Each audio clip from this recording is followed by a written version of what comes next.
Chapter 9. "Well, look who it is," said Cornelius Murphy.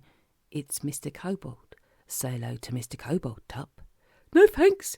Tuppe had no wish to speak to Mr. Kobold, and nor did Anna. She kept very still indeed, hoping not to be noticed. This was not the right place to be, and it was certainly not the right time. All she now wanted was out. Arthur beamed at the tall boy and took a pace forward.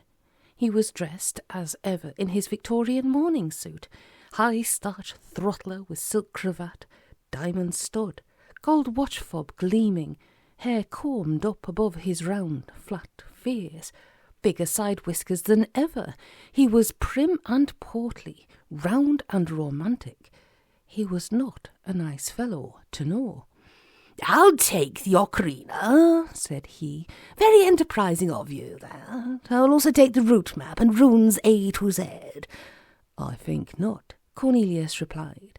"And the keys to the water car? We wouldn't want that thing falling into the wrong hands. Can't have mankind getting above itself, can we?" "Can't we?" Cornelius held a bottle of Jim Beam behind his back. His fingers tightened about its neck. "I wouldn't throw that if I were you," said Arthur. "Just hand over all the goodies and go home to bed.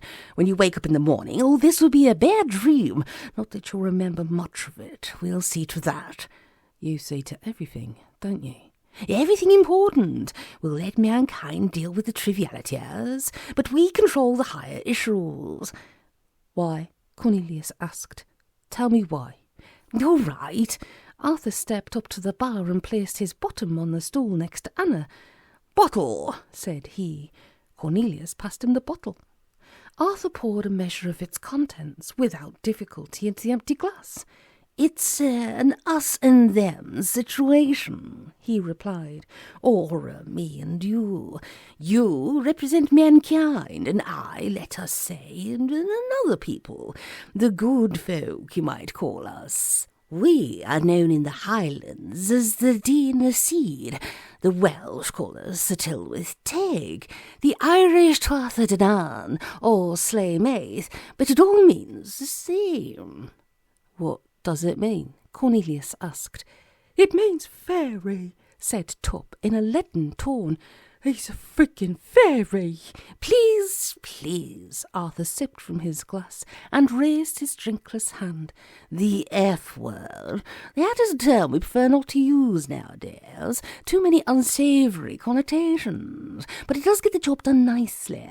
Say you believe in an invisible God who built the world from scratch in 6 days, and most people will think you're quite normal. Suggest that this God might have built more than one world, and that some of the denizens of another planet he might be visiting here in a UFO, and most people will think you're moderately normal, but a bit eccentric. But mention a belief in fairies, and they'll have you cast off to the funny farm." "But that's what you are, a fairy." "I'm a kobold," said Arthur Kobold, finishing his drink and pouring a refill. "A fairy, if you like or don't like, going by the look on your face. It's all down to evolution, I suppose. Separate races evolving separately, but at the same time. You in your way and we in ours. Your lot somewhat overran us. We had to take shelter. But just because there's more of you, it doesn't follow that you know what's best. There are more ants in the world than men, but they don't run the show." "But you do." "We do our best, and we do it in good heart. We aren't vindictive.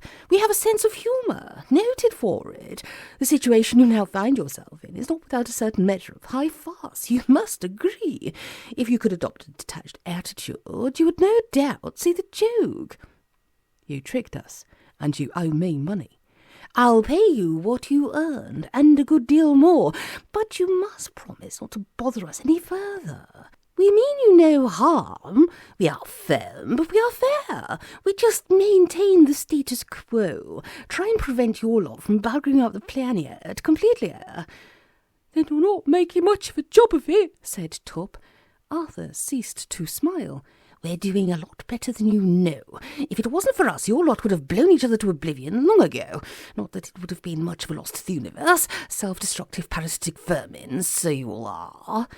"I say." Cornelius took a righteous step forward. Arthur Kobold took a righteous step back. Violent by nature, he declared. That's why you have to be managed, kept under control, and put down if we get out of hand. When we deem it necessary, yes. A little plague here, a little war there, a famine just round the corner. A bit of seasonal culling never does the livestock any harm. Livestock. Cornelius was appalled. Is that all we are to you? Livestock. And vermin, said Tuppe. Don't forget vermin. We will endure you. Arthur sipped at his drink.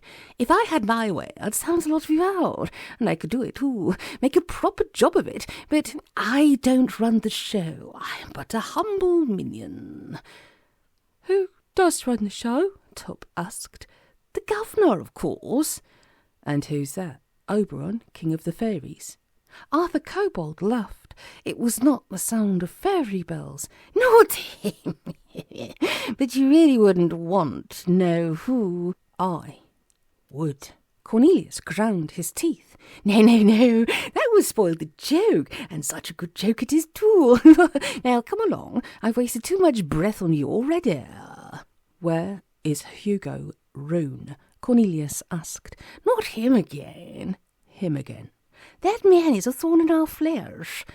Is? Cornelius managed a small smile. Not was.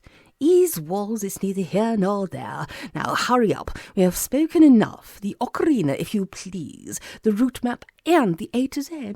I will put you back in your own time and you can wake up in the morning with a nice fat bank balance. What more could you ask for? Much more than that. Anna turned on her bar stool and struck Arthur Kobold a devastating blow to the chin.